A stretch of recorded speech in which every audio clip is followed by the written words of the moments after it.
বিস্তারিত সংবাদ। ঐতিহাসিক মুজিবনগর দিবস আজ। 1971 সালের এই দিনে একটি ভূখণ্ড ও একটি পতাকার মালিকানার পথে এক ধাপ এগিয়ে যায় বীর বাঙালি। বঙ্গবন্ধু শেখ মুজিবুর রহমানকে রাষ্ট্রপতি করে স্বাধীন বাংলার প্রথম সরকার শপথ নেয় 17 এপ্রিল। মেহেরপুরের বৈদ্যনাথ তলার আম বাগানে যাত্রা শুরু করে স্বাধীন বাংলার প্রথম সরকার। বিস্তারিত রুহুল আমিন তুহিনের রিপোর্টে। 25 মার্চ কালরাতে হত্যাযজ্ঞ শুরুর পরই গ্রেফতার করা হয় বাঙালির অবিসংবাদিত নেতা বঙ্গবন্ধু শেখ মুজিবুর রহমানকে। তবে আগে থেকেই যুদ্ধ ও দেশ পরিচালনার নির্দেশনা দিয়ে রেখেছিলেন বঙ্গবন্ধু। রক্ত যখন দিয়েছি, রক্ত আরো দেব, এদেশের মানুষকে মুক্ত করে ছাড়বো ইনশাআল্লাহ। সে অনুযায়ী মুক্তি সংগ্রামে আন্তর্জাতিক সমর্থন পেতে 10 এপ্রিল গঠন করা হয় স্বাধীন বাংলাদেশের প্রথম সরকার। 17 এপ্রিল তাজউদ্দিন আহমদ আওয়ামী লীগের এমএনএ এবং এমপিদের নিয়ে কুষ্টিয়া জেলার সীমান্তে এক অধিবেশন আহ্বান করেন। ওই অধিবেশনে সর্বসম্মতিক্রমে মুক্তিযুদ্ধ ও সরকার পরিচালনার জন্য মন্ত্রিপরিষদ গঠন করা হয়।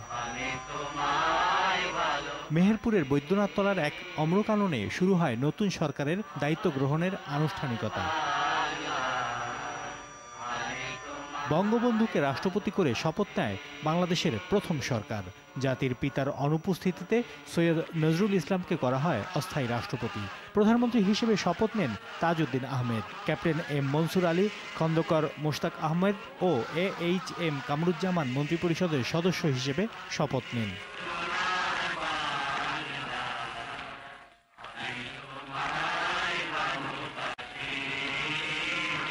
নতুন রাষ্ট্রের সশস্ত্র বাহিনীর প্রধান হিসেবে কর্নেল MAG ওসমানী এবং সেনাবাহিনীর চিফ অব স্টাফ পদে কর্নেল আব্দুর রবের নাম ঘোষণা করা হয়। অনুষ্ঠানে অস্থায়ী রাষ্ট্রপতি ও প্রধানমন্ত্রী উভয়ই বক্তব্য দেন।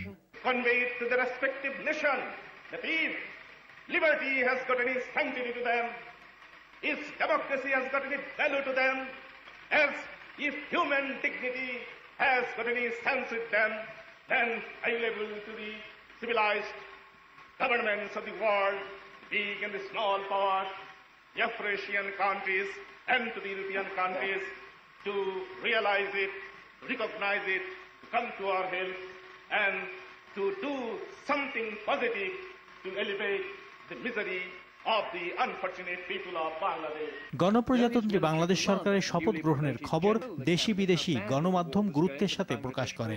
সরকারের আনুষ্ঠানিক আত্মপ্রকাশে বিশ্বের দরবারে বাংলাদেশ নামে রাষ্ট্রটি পরিচিতি পায় আপন মহিমায়।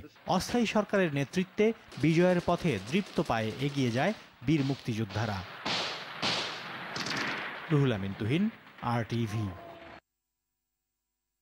এদিকে ঐতিহাসিক মুজিবনগর দিবস উপলক্ষে সকালে ধানমন্ডি 32-এ বঙ্গবন্ধু প্রতিকৃতিতে শ্রদ্ধা জানিয়েছেন প্রধানমন্ত্রী শেখ হাসিনা।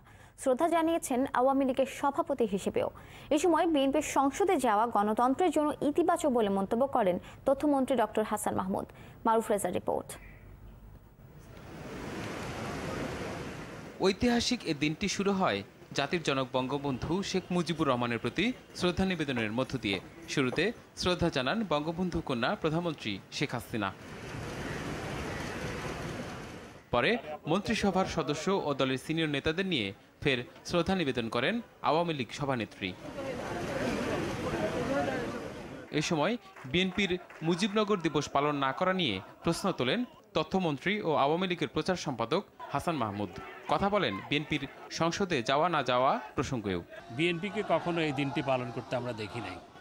তাদের নেতা যেই সরকারের কর্মচারী হিসেবে সেক্টর কমান্ডার হিসেবে নিয়োগ পেয়েছিলেন এবং এই সরকারের কাছ থেকে তিনি প্রতি মাসে বেতনও পেতেন, তারা এই দিনটি পালন করে না। যারা মুজিবনগর দিবস পালন করে না তারা আসলে স্বাধীনতা সার্বভৌমত্বকে কতটুকু বিশ্বাস করে সেটি হচ্ছে প্রশ্ন। তাদেরকে যারা ভোট দিয়ে নির্বাচিত করেছে তাদের সম্মানার্থে, গণতন্ত্রকে সংহত করার স্বার্থে আমি মনে করি তারা শপথ গ্রহণ করা উচিত। শীর্ষ পর্যায়ের নেতাদের পর জাতির পিতার প্রতি একে একে শ্রদ্ধা নিবেদন করেন আওয়ামী লীগের বিভিন্ন সহযোগী সংগঠনের নেতাকর্মীরা। মারুফ রেজা, RTV, ঢাকা।